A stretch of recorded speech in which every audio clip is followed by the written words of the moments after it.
What's going on? Brother Akiharo 8888 here.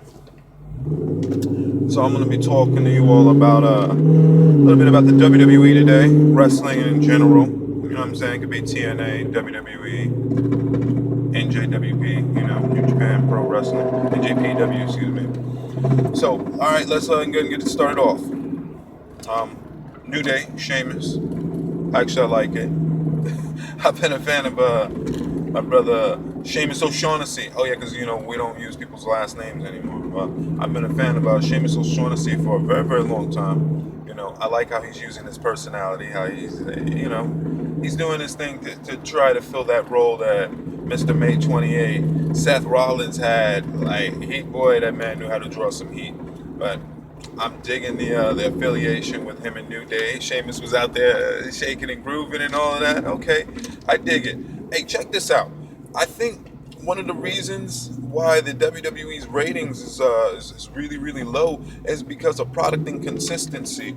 And I know WWE is publicly traded and it has to now try to make stocks and has to appeal to everybody. But some of the storytelling on there is a bit wonky. You know what I'm saying? The whole Roman Reigns and Sheamus thing, the way they had that at Survivor Series. I know they were trying to do the Daniel Bryan, the build up, but in Daniel Bryan's situation when that happened, with Randy Orton a couple of years back, you know what I'm saying? That was a bit different because Triple H actually screwed him over. This time, if I'm supposed to be the person at home that's like, I want to believe in Roman Reigns, and I have no problem with Mr. Gemini Roman Reigns. That's the thing. I actually like the guy. But if I'm trying to get home, and I'm at home, and I'm trying to get, like, yeah, I want to be home with this guy. Like, Triple H, all he did was, congratulations, you won, you did it all by yourself. I'm going to shake your hand. What Roman Reigns had right there is pride, and pride is actually not a good thing. So, rather than shake his hand, and it's so sad to think about that, like, all of this could have been avoided because that was one time where Triple H was not being, say, the typical heel guy, Like, it's so true, and I hate to have to agree with Sheamus, and I'm not supposed to believe with the bad guys, but, all of this could have been avoided had you just shook the man's hand and not sold out. That's the thing. He could have shook his hand because he was extending his hand going, congratulations, not shake my hand and join the authority. So, for him to be so full of himself that he couldn't shake the boss's hand, and then, you know what I'm saying, and then he would have seen that coming. And another thing that trips me out is when people go, you sold out if you joined the boss. I'm like, wait a minute, hold on, doesn't the boss sign your paycheck? Because it's not like the people pay the wrestlers. I would imagine it would be either Triple H, Vince McMahon, or Stephanie McMahon that would be writing the paychecks to a certain degree. You know what I'm saying? So if somebody was to say, hey, you joined Vince McMahon and sold out, well, how the hell did I sell out by joining the guy whose company it is? Like, how does one sell out by doing that? Because I was already working for the company. You know what I'm saying? That's where that whole you sold out thing gets a little bit tricky to me. You know what I'm saying? And also, Ryback interrupting an actual real life freaking marriage thing on the Miz TV. Lana and Mariska Sharp-Barnashev, I hope I'm saying that right, aka Rusev, they're really getting married and engaged. Ryback comes out there and goes, this is sickening. And I'm like, Ryback, all the things interrupt. Seriously, bro, you're going to interrupt an actual real life two people talking about how they're actually madly in love with each other, and you expect me to not think that you're a bad guy? Okay. See, that's where it gets tricky. I'm telling you, man, their storyline and their plot inconsistencies is just ridiculous. It's like one minute the WWE has rules, and the next minute they forget them. Like, for example, here's another one. Go look at the SummerSlam, the TLC promo. You got Sheamus on there. This is supposed to be bad guy Sheamus. He's all like, Sheamus. And then you got Roman Reigns on there. He looks like he's actually evil, the way they have his face come in. They're like, I mean, he actually looks evil. And I'm like, wait, man, I thought Roman Reigns is supposed to be the baby face. We're supposed to all be champion behind. You know what I'm saying? Because, like, Daniel Bryan, whenever he was going through this, you never saw, oh, man, look at this Daniel Bryan. He's always had to be portrayed more than the next person, which is really weird because Sheamus has got the toughness in him. You know what I'm saying? So he's got that going. But with Roman Reigns, he's got to stay with what he knows, because let me tell you something. Retorting to juvenile tactics, yo, tater tots. It was that from that tater nuts or tater tots was from that '70s show, man. And then for him to be like the way they basically go, like who tells him this? Okay, so check this out. Sheamus is up there making tons of points. Hey, check this. I'm the world champion. I can't be stupid. I'm the world champion. I don't have to get in the ring on your terms. Well, you don't want to get in the ring on my terms because you're thinking? Well, since you're thinking, you don't have potatoes. I bet instead you've got tater tots. Let's get the crowd to chant tater fucking tots. Wait a minute. This is the one thing that I've always hated. Every time the heel uses some kind of logic that would invoke, seems to make a lot of sense. How can I look stupid if I'm the world champion? Seems to make a lot of sense. You don't get to call the shots since you messed up your opportunity. So, he's saying all these things, and then it can just get dismissed as simple as tater nuts, tater nuts. And I'm just here and think to myself, this is freaking sad. This is so sad that this is what it's come to. Roman, you could have been tougher in so many different ways, and there's so many things we could have done instead of 10 minutes to wait for Roman. The whole thing was for him to get into the ring, right? That was the whole thing. All right, let's get Sheamus in the ring. After you done called them tater nuts, then y'all stand around for about another 10 minutes of tease. Well, get in if this chair wasn't there, if this wasn't there, if that wasn't there, so on and so forth. Then he gets in the ring and you throw him right back out the ring. Damn, Roman. And this isn't you, and this isn't critiquing onto you. This is saying that they should better utilize you. And so that way they don't have to wonder why the product, people aren't viewing it as much anymore. You know what I'm saying? You've got a lot of diehard fans like myself that are, we're going to stick to it. You know what I'm saying? But you're making the product so convoluted that your supposed fair weather fan, and that's what you're trying to get. Obviously, WWE is not going after the hardcore, what do they call them? Smarks. So you know they're not going after me. You know what I'm saying? They're like, you're going to watch regardless. You know what I'm saying? So with that now being said, they want the casual viewer to come back in, but the product is being so convoluted. I don't even think the casual viewer can accurately follow along. So I don't know what's going on here, but I do know this: if you really do have that many creative people writing, they need to collectively kind of put their heads together, because I think that's why so many segments jump and you don't seem to understand what's going on. And another thing too, please pick your commercial breaks a lot better, because having commercial breaks that start, how about this? When you come back from a commercial break and you don't see their entrances and they're already in the match, I'm like, please don't do that. That's all I'm asking, is that just be a little more conservative about how you use the commercial breaks. And also, you have 3 hours of programming. Please utilize the 3 hours of programming. And by that, I mean, why not more backstage vignettes, more promos, all of that. That's good stuff. I can take it. So please, I want all of them to utilize that good shit.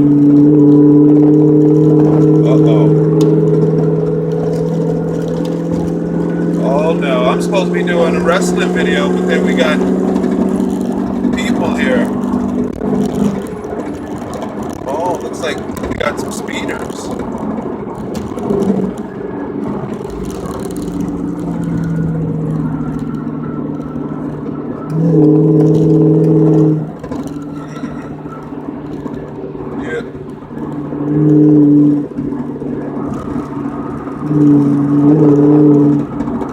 I can't even focus on doing the video.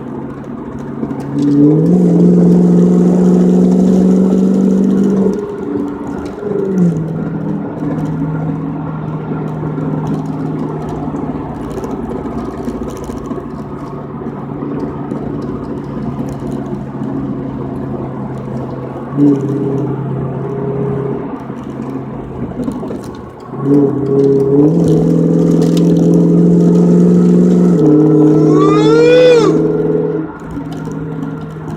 admit, this is pretty fun.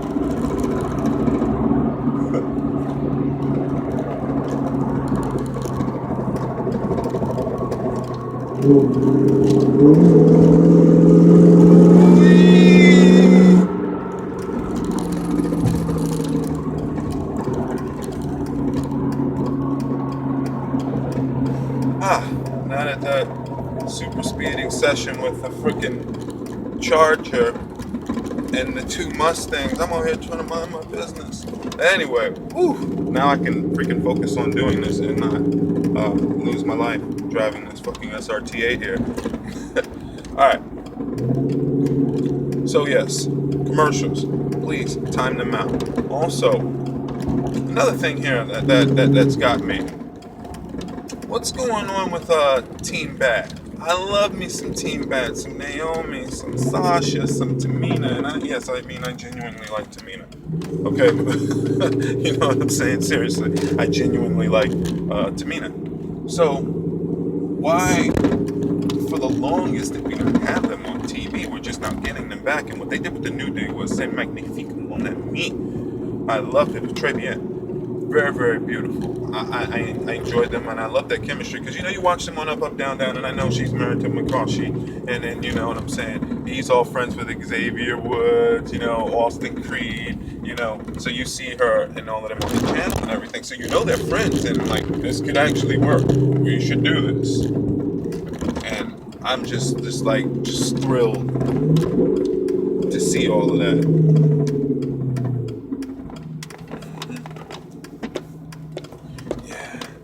It's very, very exciting.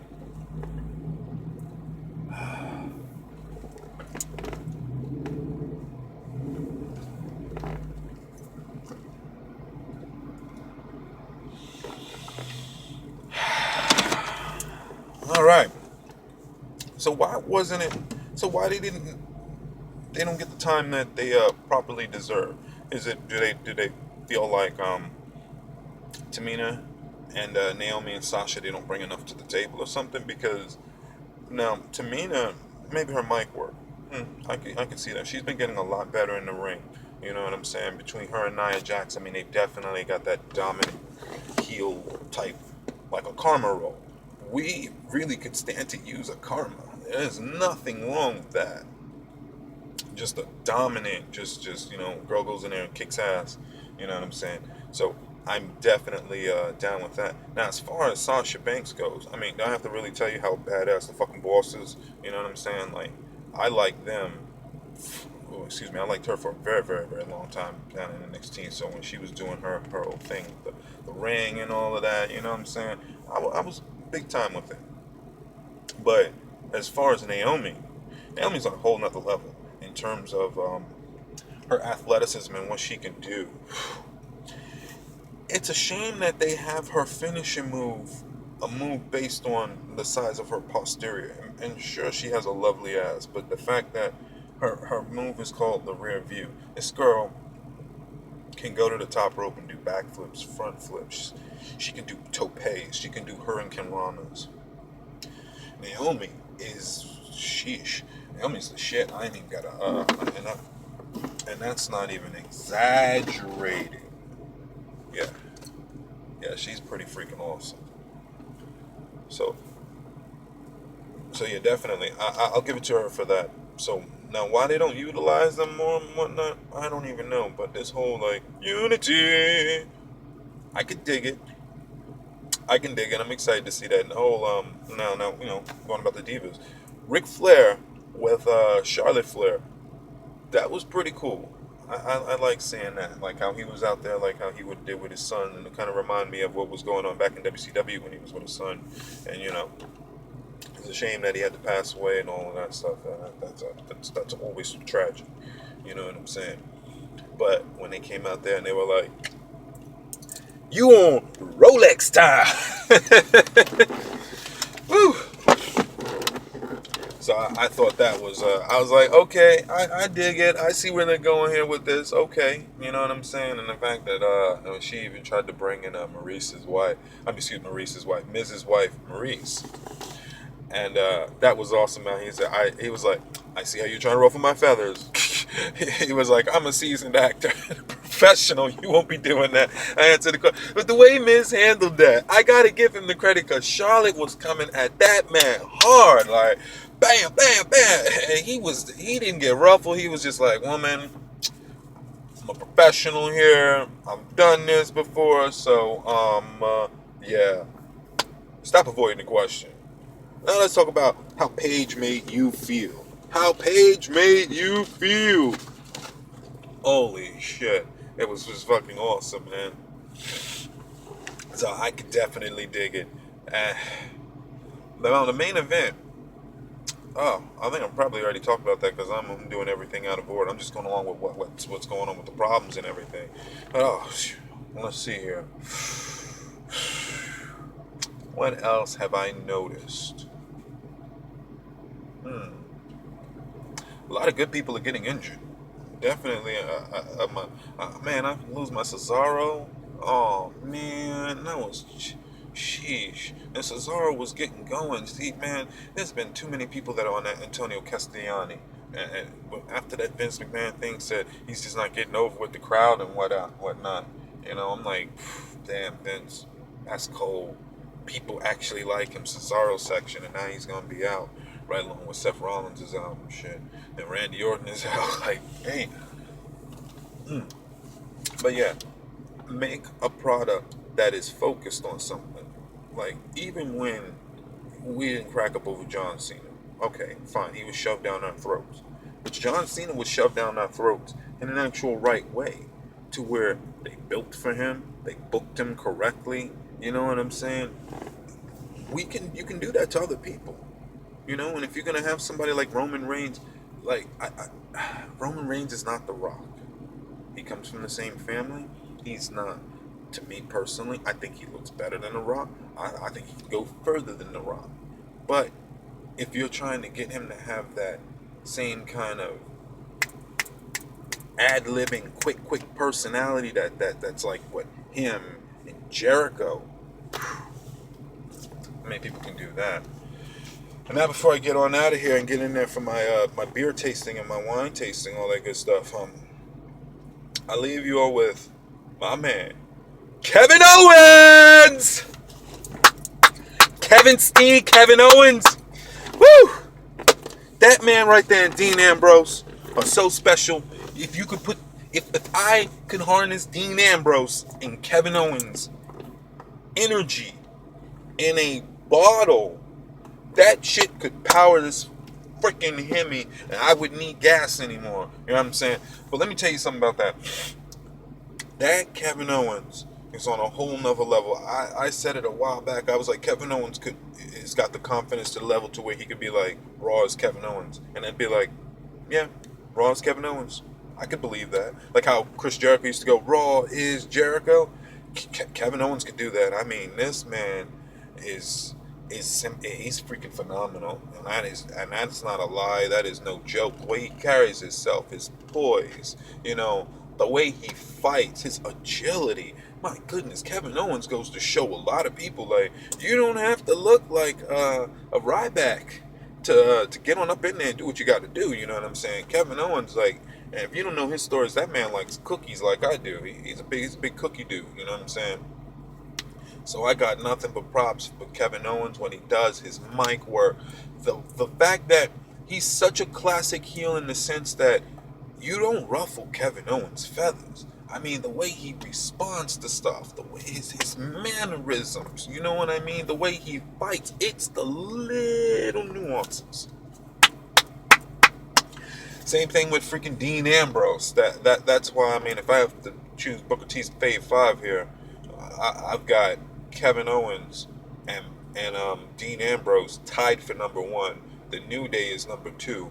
And since Booker T said I could count the New Day as one unit, all the New Day is in there. So New Day, I guess, would be technically number 2. Then third, or I guess would be fourth place, would be oh, that's a tough one there. Yeah. I still like Seth Rollins. I'm putting Seth Rollins in at number 4. And let's see, number 5. Who would I place in?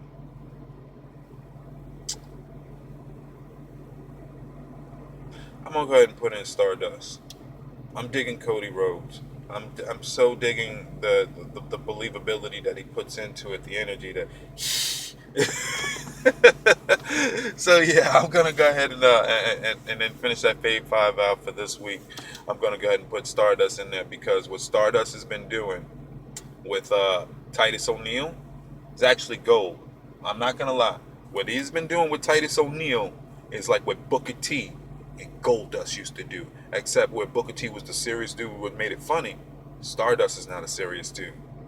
And Titus is the happy dude. I can dig it. I can actually dig it. So that's what I got for now, man. There's definitely more of this where it came from, you know what I'm saying? But I got to get up in there and get my wine tasting on and get my beer tasting going on there. So, Jana.